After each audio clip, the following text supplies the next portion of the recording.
দোস্ত, হ্যাঁ তোর আমার যে বন্ধুত্ব, হ্যাঁ। ছোটবেলায় তো একসাথে ঘুরি আমরা, মৃত্যু পর্যন্ত একসাথে থাকবো, ঠিক আছে? আরে মৃত্যু বলতে কি বলত, মৃত্যুর পরেও থাকবো একসাথে। হ্যাঁ, ঠিক কইছিস, কেউ কোনোদিনও কাউরে ছাড়ি যাবো না। হ্যাঁ তুই জন্য স্কুলে যাতি, আমি তো পড়ালে পারতাম না। ওই সময় আমার মায়া ঠেকতো তোর জন্য। তাই? হ্যাঁ। তাই আমি স্কুলে যাবো না আজকে দিয়ে, পাগল নাকি? তোর মায়া থাকলে আমি স্কুলে পড়ালে বন্ধ, স্কুলে যাবো না, দুজন একসাথে করবো।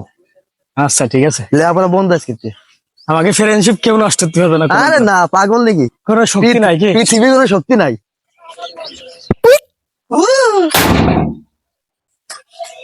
হ্যালো জানো, কেমন আছো? হ্যাঁ। ওরে মা রে, ওরে বাবা রে, ওরে মা। আরে আমি সবসময় অপেক্ষা করি, আমি তোমার অনেক ভালোবাসি। মায়ের জন্য আমরা ফেলা দিছিস। ওই তুই কিসের বন্ধু? হ্যাঁ? তুই কিসের বন্ধু? তুই কিসের বন্ধু? আরে জানো বলতো, আরে তো জানো, আমার সাথে জানি বড়। আসলে না, কোনো দূর তো না, যা। হ্যাঁ যা, যা। আমাকে বাইর দিয়ে আসবি নিয়ে, আসলে খবর আছে তোর। গেলি গেলি গেলি